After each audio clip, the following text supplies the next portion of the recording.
The ER lights buzzed. Emily's photograph trembled in her hand. A man in a suit smiled behind glass and called her daughter.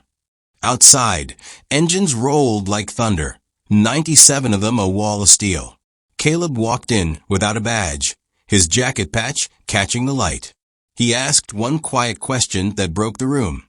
Is she safe here? The man in the suit met the answer with a smile that didn't reach his eyes. Before diving into this gripping tale, let us know where you're watching from in the comments, and don't forget to subscribe to the channel to catch more inspiring stories like this one. That morning the emergency room smelled of disinfectant and old coffee, and the fluorescent lights hummed like a tired machine.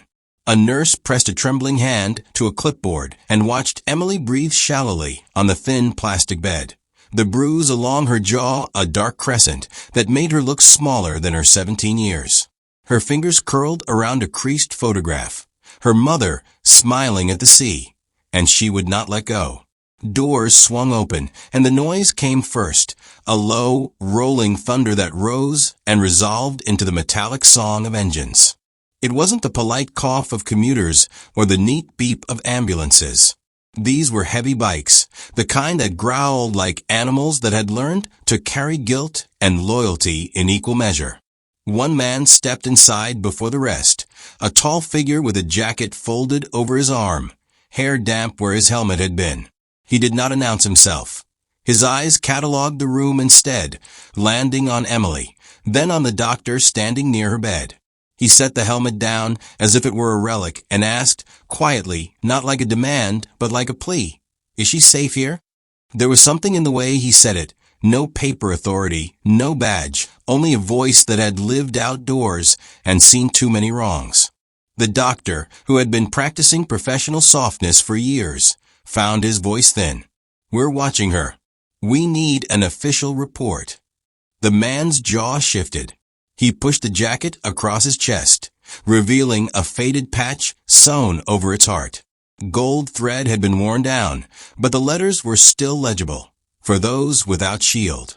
The nurse who had been filling out forms glanced at it and then at the man's hands. They were big and not empty. She saw, too, the way his shoulders squared when he looked at the entrance. Outside the sliding doors, 96 other engines answered.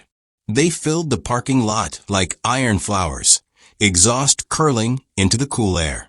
A black SUV idled at the curb, its windows dark enough to be mirrors. No one moved in the corridor as the bikers, men and women, with faces like old maps of places you did not want to go, formed a slow line. They did not speak. They did not clench. They simply arrived. The sound of their arrival loud enough to be a promise. Richard stepped out of the SUV with the practiced ease of someone who had learned how to be counted as calm. He wore a suit that had been tailored to look like innocence. He smiled too widely for the room. He carried a small stack of papers, which he laid on the counter like a declaration. "My daughter needs to go home," he said, and his voice carried an authority that had bought him favors before. Caleb, because that was the name on the patch, and names matter like anchors, moved as if to intercept, but the doctors and the security guards formed a fragile ritual of procedure between him and the man. Richard's smile did not falter. He had practiced patience until it looked like rectitude. "Legal guardianship," he added, as if that settled the question. Emily watched them, the man who called himself her father, and the rider who smelled of rain and leather. Her breath hitched. The photograph in her fist trembled like it held a second heartbeat. She had been taught to be small. She had learned the art of shrinking inside rooms that were supposed to protect her. Now she heard the bicycle thunder as another sort of language, one that said someone had chosen deliberately to come. There is a moment that sits like ice between people when a choice must be made. Nurses held their breath. A janitor paused with a mop. A sister with a child on her lap let the child's attention wander. The hospital's bright machines kept their indifferent rhythms. Outside, the bikes created a wall that no paper could penetrate. Caleb walked the length of the corridor, and every pair of eyes followed him. He did not wear his helmet. His hair was wind-stiff, his face set, no swagger, no show. He stopped at Emily's bed and did not need to touch her to convey the promise behind the patch on his chest. He read the bruise as if it were a map. "No one leaves this place with her until she says it's okay," he said, to the room, to the man with the suit, to the quiet rows of people who had arrived to witness. Richard's fingers tightened on his papers. He opened his mouth, would have said something smooth, something with a practiced sting, but something in the hush shifted. The police radio that usually dictated such moments was, tonight, only static. People were learning what it meant to stand by someone they did not even know. Emily's whisper was almost swallowed by the humming lights. They came for me? The question was less about surprise and more about disbelief that the world could still assemble itself on her behalf. Caleb rested a hand, brief and respectful, near the edge of the bed, not to possess, but to anchor. "We came because someone asked us to remember what it looks like when you stand up for someone smaller," he answered. The room listened. It felt like a new kind of gravity, one born of choice, not law. Beyond the glass doors, the engines breathed and waited like a congregation. Inside, a girl folded herself a little straighter, her fingers finally unclenching the photograph. Nurses exchanged a look that said, "Without words, this is a start." If you were watching this scene unfold in a film, what would you expect to happen next? Would the man with the suit storm in, or would the line of bikes hold like a promise? The photograph stayed folded in Emily's fist like a talisman. In it her mother leaned against a breakwater, hair whipping like a flag, lips curved where sunlight had found them, an old kindness captured in grainy color. Emily traced that smile with a thumb, memorizing an angle of trust she had not been allowed to keep. It was one of the few small certainties left, a face that had once chosen her every morning. After that, choices grew thin and sharp. Before Richard arrived with his polished papers and rehearsed concern, life had been a slow erosion.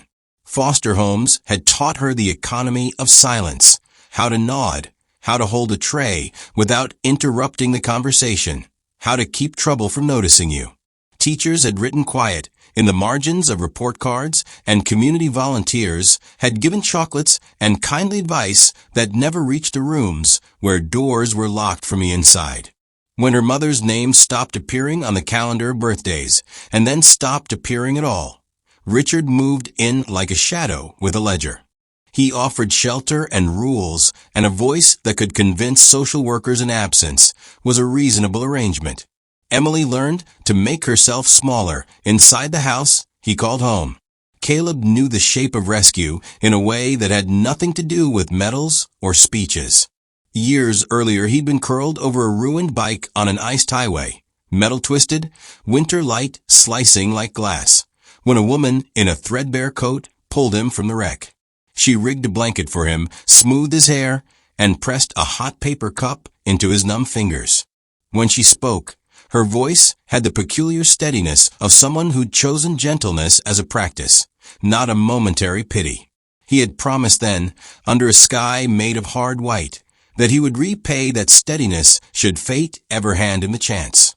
That promise lived on the inside of a jacket, not legal tender, not a speech, but a creed stitched into leather, an emblem that had collected grime and rain and the stories of the road. Around the patch, men and women who'd ridden rough miles had sewn in small tokens, frayed thread, a rivet with a dent from a long-ago fall. They were not a gang in the way gossip made them out to be. They were people who had learned to salvage one another when everything else failed. Some of them were fathers who'd lost children to mistakes. Others were women who'd found family in pavement and pulse. And a few had names that still sounded like hymns. They called themselves whatever the road allowed, but their actions mapped them clearer than words ever could. Emily's mother had once been among those who stitched a little shelter for the world's stray souls.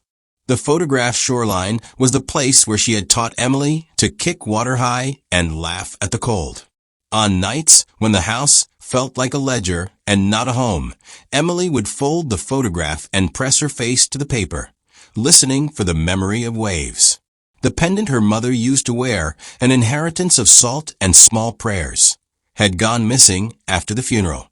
Richard said he would find it. He never did, or he kept it like some private witness. Hospital light does curious things to memory. It flattens angles, complicates colors. Here, in a room lined with machines that measure the body in beeps and breaths, Emily's history felt both too near and impossibly remote. A nurse who had once kept a small boy's secret about an absent father caught Emily's wrist and didn't ask for explanations. She only brought a second blanket. A security guard for the night shift, who'd once been a volunteer youth coach, watched the riders through the glass and felt a familiar tug. Those were the faces of people who turned up when small hands needed larger ones. Inside the biker circle, there were private stories that stung each member differently. Jonah had been the kind of man who trusted parole officers more than he trusted his own domestic life, until the night his son's laugh had stopped answering the phone. Maria, who rode with a scar crossing her cheek, had once given up a white-collar suit for the scent of rubber and oil after a betrayal with a corporate letterhead. Each of them carried a ledger of wrongs and a small list of debts they intended to settle with their presence.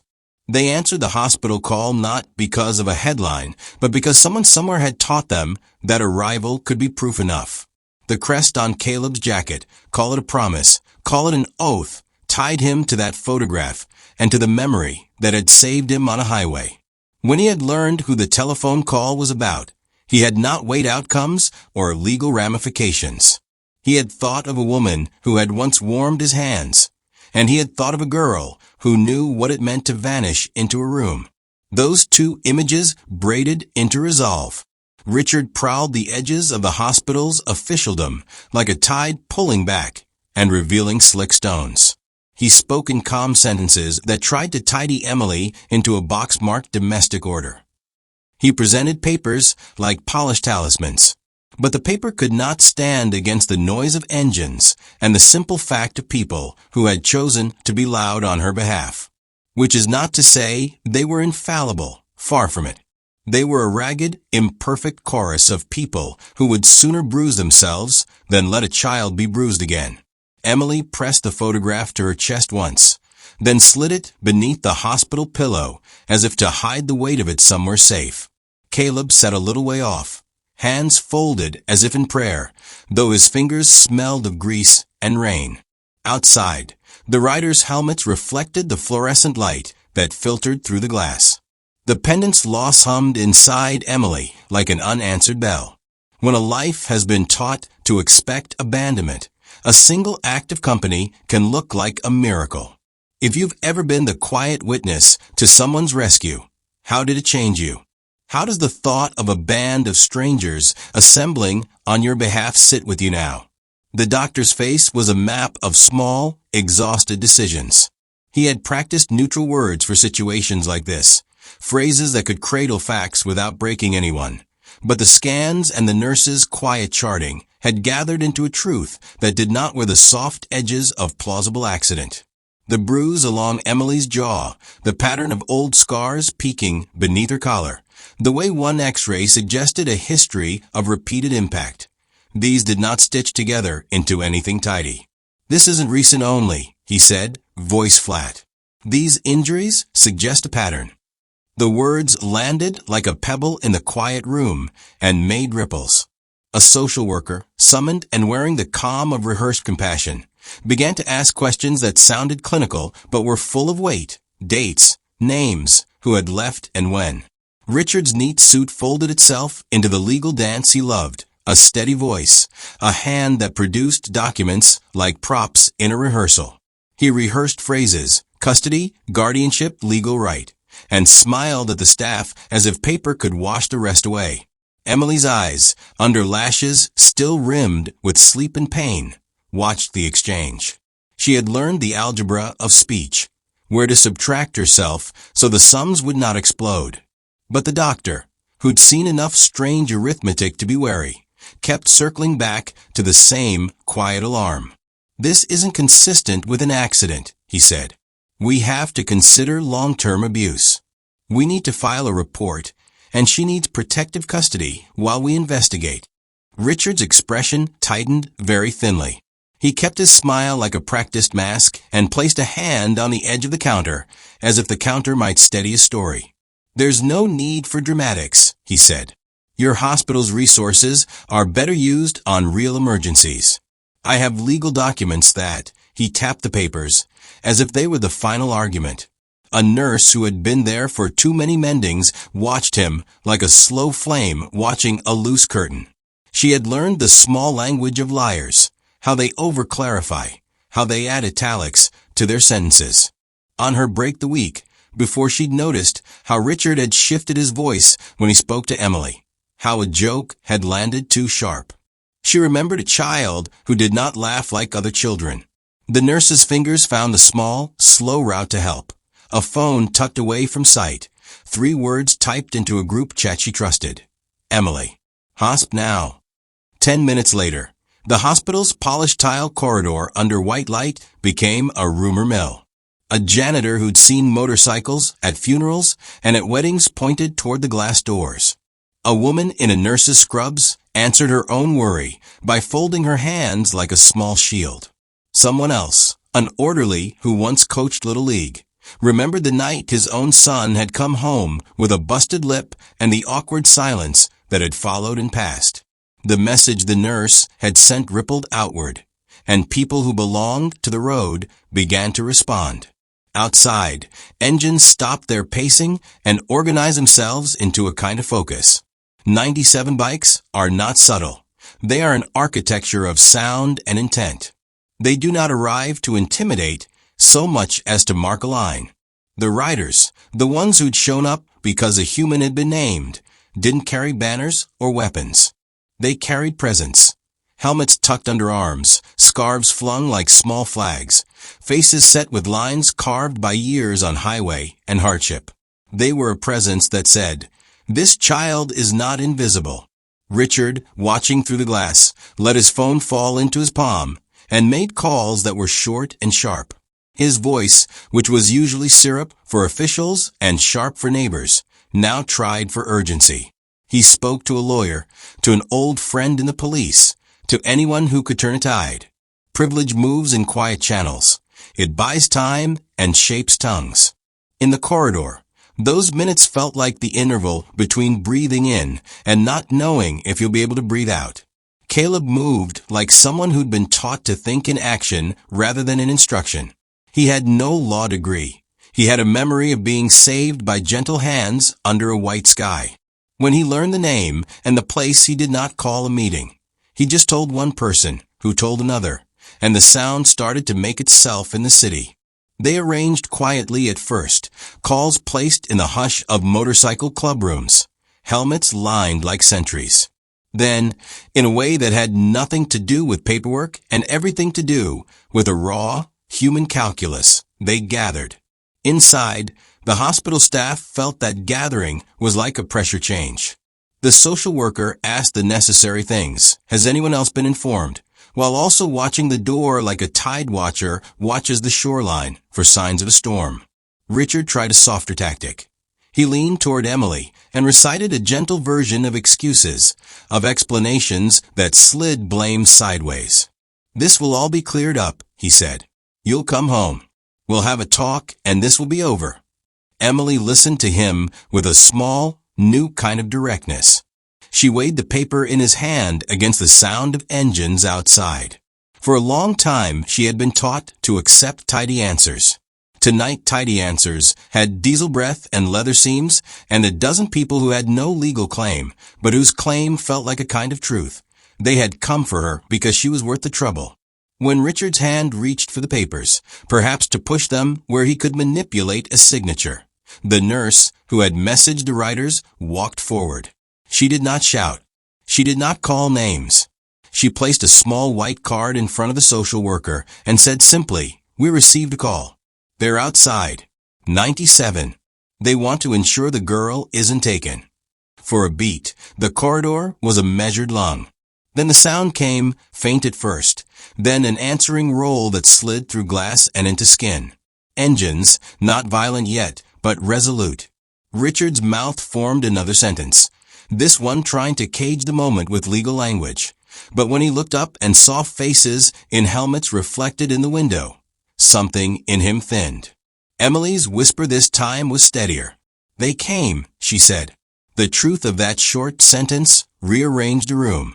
The doctor nodded again, as if confirming a hypothesis that had finally been proven by communal will. The inciting spark was not a single shout or a slammed door. It was the quiet alignment of people who had decided that a girl's claim to safety mattered more than polished papers and practiced lies. What would you do if you were in that room on that night?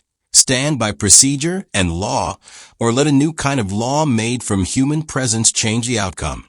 Tell me what you would choose, and why. The hospital corridor turned into a chamber of low, contained fury. Conversation snapped into clipped, practical commands. Keep her warm. Don't let anyone through without me. The social worker's clipboard became a shield of protocol, but it rattled in his hands like a man who knew forms could only do so much. Outside, the lineup of bikes pressed like a promise against the curb. Inside, the air tasted of bleach and a brewing confrontation. Officers arrived in pairs, their uniforms neat against the fluorescent glare. One of them, young enough that his helmet still smelled of new plastic, stepped forward with the cautious manner of someone carrying a rule book he wasn't sure how to read. He spoke to Richard first, because that's what paperwork teaches you. Talk to the person who appears to have standing. Sir, we need identification.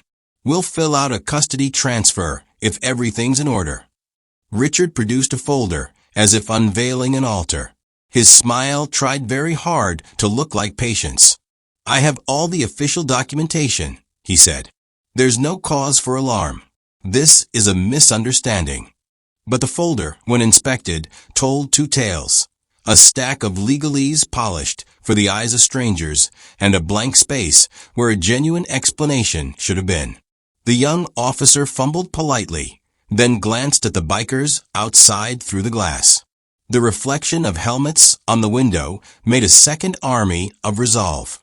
The officer's hand tightened on his notepad. His training wanted the neat answer. His instincts were pulling at the seams of the script. Caleb did not shout. He had never been loud for the sake of noise. He spoke with an evenness that made his words land harder. We are not here to break the law, he told the officer. We are here because a child is being hurt. Let the girl tell someone who's trained to listen. Until then, she stays under medical protection. Richard's laugh tried to be light, but it came out like the scraping of a fork on a plate. You are just a band of riders. We have legal procedures. You can't block civic order with theatrics. He leaned closer to the glass, as if proximity could bend truth. Move them, please. A ripple of whispers moved through the biker line. Maria's jaw set. Jonah's palms went briefly white as he considered an old memory of absence. They were not violent people by training, but they had a code that read like scripture. If someone smaller is in danger, you do not look the other way. The officer who had checked Richard's papers turned his head and watched Emily for a second, then met Caleb's eyes.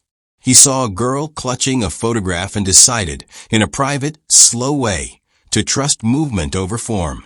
Then Richard tried a new tactic, one more insidious than swagger. He began calling numbers, the sort of calls that trade favors. He mentioned names that mattered in town halls and in precinct rooms, names that once opened doors for him.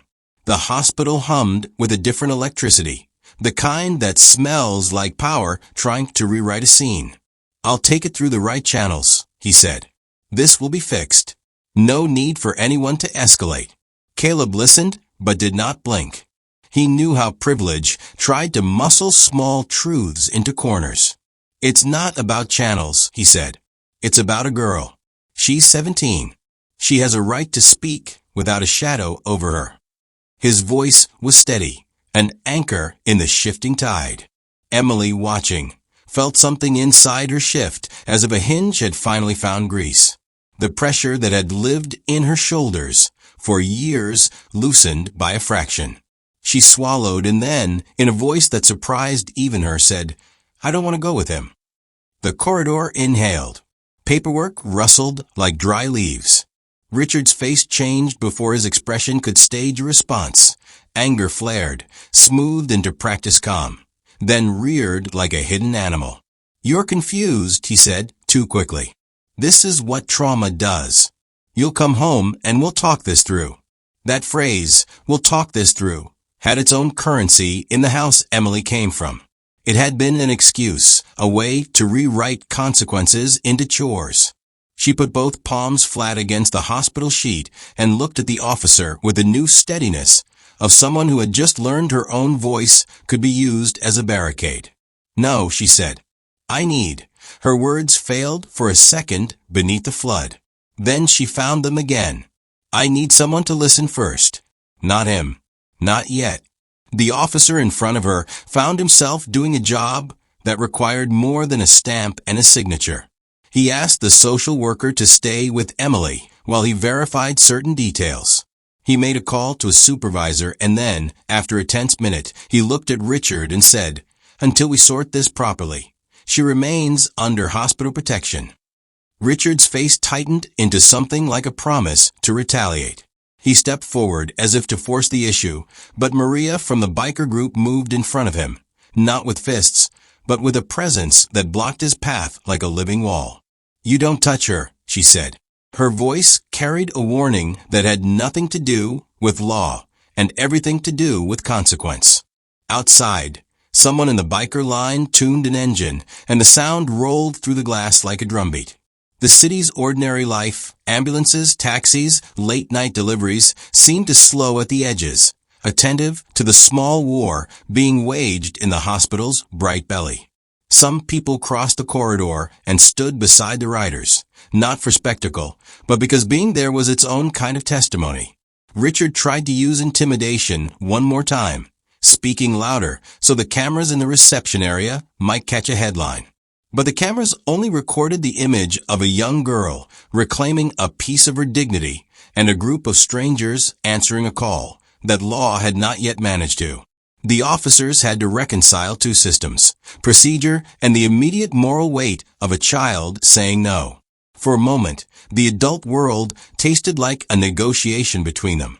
At the heart of the corridor, as machines beeped and a nurse held a spare blanket, Emily wiped a wet line from her cheek and looked toward the bikers. "Thank you," she said quietly, meaning it for the worn man with a patch and for the 100 others he'd summoned. Caleb merely nodded, the sort of small acknowledgement men of the road give. "It's not for thanks, it's because someone once did it for us." If you were standing where the officer stood, asked to balance cold rules against a trembling human request, what would you decide? Tell me which side of the ledger you'd place yourself on and why. Your answer matters more than it seems. The corridor fell into a hush you could feel in the bones, like the quiet after a storm when birds decide whether it's safe to sing. For a few heartbeats, the fluorescent lights seemed to soften, as if the hospital itself had leaned in to listen. Emily's breath came slow now, the ragged edges of fear blunted by the steady presence around her. She had been taught to swallow memories whole. Tonight she pawned them out in small pieces. She closed her eyes, and the past slid forward, salt and wind, and a woman with hands that did not know how to be cruel. In Emily's memory, her mother's laugh was larger than the house she lost, and the pendant she used to wear smelled faintly of sea spray and soap. Her mother had taught her how to fold a paper boat so it would hold a coin. She had taught her that promises mattered, even if the rest of the world forgot how to keep them. In that flicker of remembered kindness, Emily felt both the ache of absence and the warm, improbable certainty that someone had once chosen her without calculation. Caleb watched her the way a man watches a fragile engine, with respect and the patience of someone who had learned to coax rather than force. He thought of a winter night years ago, of glass like teeth on black ice, and a stranger who wrapped a blanket around him, as if it were the most obvious thing in the world to do. The woman's hands, calloused in a way that meant they had always worked, had smelled of coffee and lemon balm. She'd said nothing heroic. She'd simply done what was right in that small space between people. Caleb had sworn, in a voice that sounded rusty even to himself, that he would carry that debt until he could settle it. He had not imagined the debt would look like a 17-year-old with a photograph in her fist. He had not imagined the weight of someone's small face could make him walk into a hospital at night and call 100 people he trusted to show up. Standing there, voice low so as not to frighten the room, he told Emily what he had not said before. Your mother helped me once. She pulled me up from under a bike in the snow. I promised her then I'd look out for anyone she cared about. Emily's eyes opened at that, wet and sharp. For a moment she did not speak.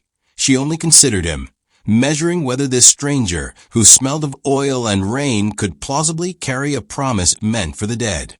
Then she laughed, a tiny, incredulous sound that broke like glass. You knew her? Her voice sent the line of bikers into a collective intake of breath. Names and memories are anchors in a life that has drifted too long. Caleb nodded. He told the story in small clip pieces. A truck that had slid, a hand that had not let go, a blanket, a cup. He did not dress the memory up in glory.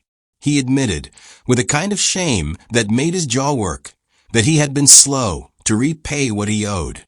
Life had its stubbornness. Debts sometimes sat in the jacket pocket until rain forced them into daylight. I promised her, he said simply, and she trusted me to mean it.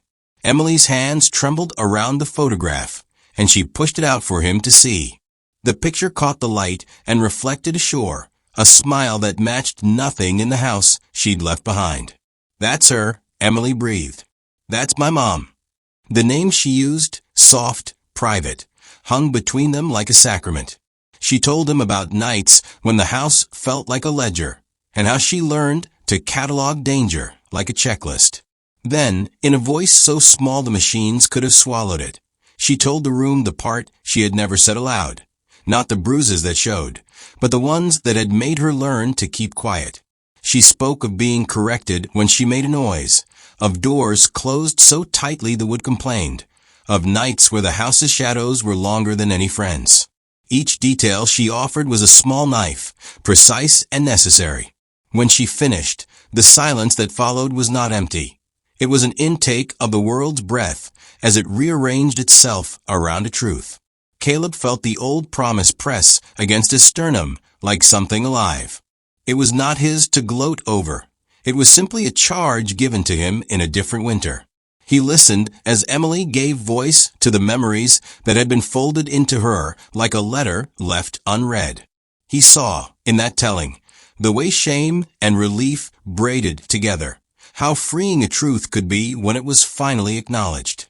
Around them, people shifted. A nurse let out a silent sigh, and in that exhale there was compassion and a weary triumph. The social worker's posture softened, the clipboard lowering, as if the forms could now be filled with more honest handwriting. The bikers, who had until then been an outer ring of quiet, had faces that had moved from resolve to something like softness, a surprise at how much courage can be given when it is only asked for. The pause in the corridor stretched long enough for small things to matter. The way Emily's fingers relaxed on the photo, the way Caleb's hand placed a jacket over her knees like an unostentatious benediction, the way someone from the writer's line passed a small paper cup of tea without fanfare. For once the hospital's cold machinery was not the measure of life. Human hands were. Emily looked around at the people who had assembled for her. Not officials, not a parade of sympathy, but a ragged fellowship of strangers bound by a single decision to act. Tears tracked warm and new down her face, and she surprised herself by smiling, a small, disbelieving twist that still smelled like relief. I didn't think anyone would come for me, she said, and the sentence was both an accusation to the empty spaces of her past and a quiet, astonished benediction. As the pause folded into movement, the social worker arranging temporary care, an officer stepping in to formalize protection, a question lingered in the air like perfume. When the world offers an unexpected kindness, what does it ask of us in return? Are we changed by being rescued, or is the rescue only the start of a longer work? What did this moment stir in you when you read it? the falling away of shame, or the sudden obligation to be the kind of person who arrives. The night shifted from careful tending to urgent motion, as if someone had flipped a switch. What had been a corridor of guarded waiting sharpened into a map of decisions that could no longer be postponed. The social worker's clipboard clicked closed with a new briskness. The officers moved with the particular focus of people asked to do more than read forms. The riders themselves tightened their line like a drawbridge being lowered, purposeful, coordinated, a human barricade that smelled of oil and coffee. Richard's patience finally snapped like a brittle twig. He smoothed his jacket and stepped toward Emily with the practiced cadence of a man who believed position could overwrite truth. "Come on," he said in a tone designed to sound casual, to turn coercion into a domestic chore. "We'll sort this quietly. You don't need all this." His hand reached for the bed rail as if touch could erase questions. Caleb saw the motion, and his body answered before his mind finished the thought. He rose with the quick, economical movement of someone used to reading danger in small shifts, a thumb on a cuff, the tightening of a jaw, a flicker of impatience that becomes force. He moved between Richard and Emily as if stepping onto a bridge, solid, unannounced. "Not tonight," he said, low and flat. "In the corridor." That small sentence carried like a bell. Richard's face went pale at the interruption. He tried to maintain composure, then attempted to leverage the officers. "Officer, surely you can escort me." But the man who had been tentative earlier now bore the small weight of a choice. He looked at the riders through the glass, and then at the girl in the bed. The legal script he favored had no easy line for a child's plea. For a moment, the uniformed officer hesitated, the kind of pause that trembles in the throat before you commit to a direction. Then Richard lunged, not with the blatant force of a drunk, but with the slyness of someone who'd learned to make strength look like air. He reached as if to gather Emily into a protective fold, but the movement was meant to close a door. In another life, that motion might have been mistaken for concern. Here, it reads like a trap. Caleb's hand found Richard's wrist in a motion that was quick and controlled. His grip was not a strike, it was a ledger entry, someone marking the bill due. "You step away now," Caleb said, his voice like gravel and promise. Richard shoved, sudden and spiteful, the kind of shove that speaks of hidden rage. The shove put the room on its feet. What followed was not a chaotic brawl in the cinematic sense. It was a brief, brutal unmasking. Maria stepped from a line and moved with the practical precision of someone who had learned to intercept violence before it could spread. Jonah, who kept his anger like a cigarette stub, moved to flank Richard's exit, while two other riders secured the corridor's secondary door. The officers ordered hands where they could see them, and for once the jacketed, uniformed systems of order and the ragged team of protectors worked in quick, imperfect choreography. Richard tried to wriggle free, but each escape stroke met a hand practiced in restraint. The riders did not celebrate, they steadied. A hospital cleaner who had once trained in crowd control offered a calm voice and helped pin Richard's flailing arm until the officers could close the distance. The man who had thought his papers would do the work found himself face down on linoleum, breathing quickly, a cuff clicking around her wrist like the final punctuation to a lie. As Richard was led away, his face slackened into something that looked suspiciously like shock. No one in that corridor expected a tidy confession. The revelation came not with his words, but in the way the staff looked at him. Eyes that had seen a ledger of small cruelties now cataloged the evidence with the weary precision of people who'd spent too many nights piecing truth out of bruises and scar. An officer read him his rights in a voice stripped of flourish.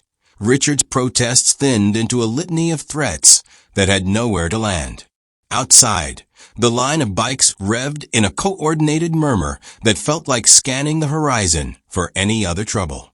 When the convoy rolled, it was neither triumphal nor quiet. It was protective. The riders escorted the ambulance that carried Emily to the secure wing like a slow guard of honor, engines humming in a rhythm that matched a heart settling into steadier beats. Caleb walked with the convoy at its tail, not to draw eyes, but to make sure the path remained clear. The city's lights smeared past in long strokes. For once the road served as a conduit for safety rather than escape. Back in the hospital, a detective arrived with a folder and an expression that suggested he had been expecting this story, or at least ones like it. Statements were taken with the procedural tenderness that police training affords when they know what truth looks like and do not want to interfere with its telling. Emily recounted the smallest things first, the way Richard would tidy the silverware after dinner while his voice sharpened, the nights where the house sighed too loudly, the missing pendant she could not find. The detective listened and wrote, then asked permission to record more, to make room for details that might anchor a case. Emily nodded. Being heard felt like talcum powder on wounds, gentle, absorbing, necessary. The legal consequences would unspool in courts and meetings, and the slow bureaucracy of justice. That future, messy, legal, and uneven mattered. But in that glazed hour, what mattered most was the immediate unspooling of danger and the careful mending that followed. Nurses changed bandages. Social workers made calls to safe houses and advocates, and a quiet understanding spread. The emergency was not over, but it had been turned, for now, into something managed. Caleb lingered long enough to press a small, cautious hello into Emily's palm, a token from a leather pocket, a worn coin they'd picked up at a roadside way station years ago. "A thing that got me through once," he said simply. "Keep it." She closed her fingers over it like clasping a vow. When the convoy finally dissolved into the night, the riders did not head to bars or boast on forums. They dispersed quietly, as if returning the night to its ordinary stewardship. Some went home to small apartments with plants that needed watering. Others folded themselves into strangers' couches. None of them talked about glory. They'd done what they had done because someone needed them to be present. It was enough. If you had watched the whole sequence, the shove, the restraint, the handcuffs, what would you carry away from it? Would it be the image of law catching up, or the memory of 100 strangers choosing to be the kind of people who show up? Which of those matters more to you, and why? They moved her in the pale blue light of early morning, the kind of light that makes edges kinder, as if the world remembers to soften after a long night. The ambulance doors shut on the hum of the hospital. The convoy formed a slow, careful blanket around it. Engines whispered now, protective rather than roaring. Emily sat wrapped in the jacket someone had brought. The coin Caleb had given her warm in her palm. For the first time since the bruise along her jaw had turned the world inward, she felt like a person with a path ahead. At the secure wing, the detective, Daniel, spoke with a measured steadiness. He had that calm you get from doing hard things, often enough that your hands forget to shake. He told Emily that they'd found things in Richard's car and a small box in his suitcase. "We found a pendant," he said, and the way his voice softened made the word small and precious. The pendant had been hidden in a corner beneath receipts and a towel, tarnished silver, threaded with salt of the sea in its tiny design. When he handed it to Emily, her fingers closed around the cool metal like a child finding a familiar star in the dark. She did not cry then. Her face changed first in a way that was quieter than tears, a loosening at the jaw, a small exhale, as if she had been holding the world folded inside her ribs. The pendant's chain had once been her mother's. Holding it, Emily could feel the echo of a laugh that had taught her to make paper boats and fling them into a rough sea without shame. The object was ordinary and utterly miraculous. Caleb watched her take the pendant. He had promised a woman on a winter roadside, in a time when his own life felt fragile, that he would carry forward what had been given him. Standing there, he felt the promised land like rain. He stepped forward and, almost without saying it, offered the paper photograph back to Emily. "Keep both," he managed. "Pieces of the same thing." Emily pressed the pendant to the photograph and smiled in a way that made the social worker's expression change from procedural concern to something like relief. Sarah, the social worker, with her list of agencies and a phone permanently warm from calls, arranged a placement that would not be a hurried solution nor a bureaucratic band-aid. A foster family had come forward. A woman named Claire and her teenage son, Luke, who remembered Emily's mother from a community kitchen where she used to volunteer. They spoke with honest, awkward tenderness and a promise that sounded like steady work. Therapy, school support, a place to keep the sea in memory. The legal wheels would turn with subpoenas and hearings and papers that could take months. But for tonight, the practical things fell into place. An advocate called a counselor, an officer arranged an escort, and a nurse wrapped Emily's shoulders with a blanket that smelled faintly of lemon clean and warm linen. The bikers stood a respectful distance, the outer ring that had become a living barrier now folding down like the end of a long, protective hymn. Word of what had happened drifted faster than anyone expected. Neighbors who'd once nodded at the riders with suspicion now watched them pass and lifted their hands in quiet gratitude. The hospital staff, people who had seen hard things too many nights in a row, brought coffee to the riders without ceremony. "You saved us a night," one nurse said to Caleb, meaning it for every tired breath in the ward. The riders shrugged in that private way of theirs. To them, this was how debts were paid and promises kept. Caleb rode with the convoy as far as the city limits, then fell back, letting the younger ones lead. The road had always been where he ruminated and reconciled. He felt a tug he hadn't expected, not just satisfaction, but a small, aching relief that something he'd once been given had finally been handed on where it mattered. At a gas station with a humming neon sign, he paused, running his fingers over the patch that read for those without shield. The letters looked less like a motto and more like a ledger he'd finally balanced. For Emily, the pendant was not a cure, but a bridge. Over the next few days, days that smelled of lemon and rain and inked forms, she learned what it meant to be heard in rooms that did not flatten her answers into excuses. Claire, the foster mother, let her sit at the kitchen table while she made tea and set a lamp so late-night thoughts had a light to land on. Luke showed her the best street for late-night walks and where the ice cream truck hid on Sundays. The social worker set up a counselor named Mark who listened the way someone who'd carried his own losses listened, without impatience and with room for pauses. The community's perception of those who had come changed in another quiet way. A local shop owner who'd once refused to serve certain riders left a bag of blankets at the clubhouse with a note, "For those who keep children safe." It was small and awkward and perfectly human, a town's way of learning how to thank what it had once feared. The riders didn't make announcements. They'd never wanted medals. They wanted simply that the ledger be turned and someone be safer. A week later, Emily walked into a small hearing with Claire at her side and a detective who nodded like a man who had done his duty.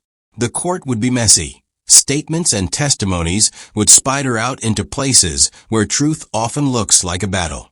But Richard had been arraigned, and the evidence, old reports, fresh photographs, that hidden pendant, was beginning to make a story that could no longer be smoothed away. In the hall outside the courtroom, Caleb watched Emily enter, and she looked over and gave him a small, private smile. It was not for show. It was a tether. That night, when the bikers broke bread in a cramped back room with coffee and cereal and the kind of laughter that is slightly too loud for its grief, someone raised a cup. They did not speak of heroics. They spoke of debt and recall, the human economy of owing and repaying. Caleb said little, but when he looked at the worn coin in his palm, he felt less like a man carrying an unpaid note and more like a keeper of something simple and necessary. Emily taped a small photograph of her mother on the inside of her new room's closet door. She threaded the pendant over a hook, and sometimes when the house felt thin, she would run her fingers over the ridges and whisper a name that tasted of the sea. It was not a tidy ending, Nothing about life after such dark rooms is tidy. But a small truth settled in. Rescue had come. It had legs, sound, and 100 engines to make a road safe. When you think of how things closed for them, what do you feel? Relief, anger, something that keeps you watching. How would you call the people who showed up? Family, neighbors, or something in between? Dawn came soft, like an apology, pouring thin gold through the blinds of a room that had learned to hold light carefully. Emily sat on the edge of the narrow bed and traced the pendant's edge with a fingertip until the metal warmed with her skin. It was smaller than she'd imagined, ordinary enough to be overlooked on a shelf, and miraculous enough to stop her being invisible. In the corner, the photograph of her mother caught the new light and flared into a life she could touch again. The days that followed unspooled in two tempos. The slow legal tide and the close, domestic work of being made human again. Meetings with lawyers and counselors took shape beside evenings of shared meals and awkward jokes. Claire learned how Emily liked her tea, 2 sugars, then a long pause, while Luke taught her the map of the neighborhood bus routes and where to find the city's best late-night samosas. Detective Daniel came by sometimes not only for statements, but to ask about school schedules and whether a particular counselor was working out. He carried his professionalism like an extra jacket, but the corners of his duty had softened into something steadier. Ongoing care. Caleb kept to the edges of her life as a steady presence rather than a headline. He brought practical things, a heavy blanket that belonged to a long-ago roadside diner, a real pair of winter gloves he insisted she try, a small tin with tea leaves that smelled like moss and summer. He would sit at the kitchen table and make no pronouncements. Instead, he listened to Emily talk about small things, the angle sunlight struck the sink, the way her voice cracked while humming, the idiosyncratic rules of Claire's household. Sometimes, after a long pause, he would tell a piece of his past, how a woman in a threadbare coat had once given him a blanket, and he would meet Emily's eyes with a quiet that came from someone who had been given a debt and chosen to repay it by showing up. Not all debts find neat closure. The court moved with the slow, blunt gears of systems meant to be careful and cumbersome. Richard's arraignment was a public undoing that left him diminished in the town's view. A man whose small cruelties had hid beneath the polish of suits. The trial would take months, witnesses would testify, and some corners of truth would be messy. Yet the pendant, found like a secret smuggled back into daylight, became a hinge in testimony, proof that tethered stories to facts. Justice in its formal sense would be measured in filings and verdicts. What followed it would be measured in quieter metrics. Whether Emily slept without waking to check locked doors, whether she learned to trust that presence could arrive and stay. The bikers dispersed as they always did after such nights, without parades, without applause. They returned to jobs and gardens, to the small circularity of ordinary lives. But the patch on Caleb's jacket, for those without shield, had shifted in weight. It no longer felt like a slogan worn for dramatic effect. It was an account balanced in small, human currencies. Sometimes, when he was alone at a marina watching fishermen tie knots with deft fingers, he would rub the gold-threaded letters and think of paper boats and promises kept. There were costs, too. Some writers admitted later to the strain of confronting old losses. Jonah carried the memory of a son he could not fix, and Maria's scar ached when nights were long. A couple of the younger writers found themselves on the wrong side of gossip and old prejudices, neighbors who saw leather and assumed lawlessness. Those shingles of judgment were put back in place by the slow humility of small acts. A shop owner leaving blankets, a nurse bringing a thermos of coffee, Claire's neighbors offering babysitting.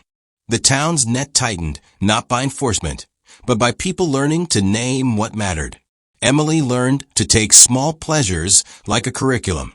She learned the exact angle to set a paper boat so it would hold until the tide called it back. She learned to sleep with the pendant tucked inside a pocket near her heart. More than that, she learned to say a sentence that once would have been unthinkable. I am not the thing that happened to me. Saying it did not unmake the past, but it began to reclaim space for futures. There was a betrayal that lingered like a bruise beneath the skin, that of a man who'd been named family and instead used that name as cover. History does not forgive that easily, and neither should it. But the story also held a subtler reversal, a twist of hope. People who had been dismissed by the town's suspicion of leather and noise had become a resource of tenderness. The surprise was not that the riders came, that had been written into their code, but that a whole community could relearn who to trust and how to act when the legal scaffolding lagged behind the moral one. On a quiet evening months later, Emily and Caleb met by the pier where the sea hissed like a page being turned. She had the coin still, which she kept in a little tin on her bedside. He had his hands in his pockets and his jacket unzipped to the patch that had become less an emblem and more a ledger of small promises. They watched someone else's paper boat drift, then capsize, then right itself, and both of them laughed, the kind of sound that lifts weight from the chest. Do you ever think about how small things keep us? Emily asked, looking at the line of her hand where the pendant rested. All the time, Caleb said. Sometimes the smallest things are the only things that hold. She pressed the pendant with her thumb and then set it against his palm for a moment. Thank you for the weather, she said, meaning it in the clumsy, human way people thank each other for shelter. He tipped his head like a man answering a benediction.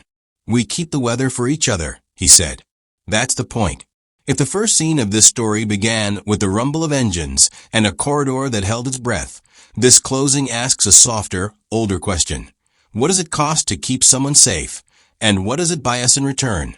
The moral is not tidy. The ledger does not balance itself neatly, but the truth it offers is simple. When strangers become guardians, they not only protect a single life, they teach a town how to be human again. So tell me, what do you think the moral of Emily's story should be? Is family what saves us? Or is it who shows up when the world has turned its back?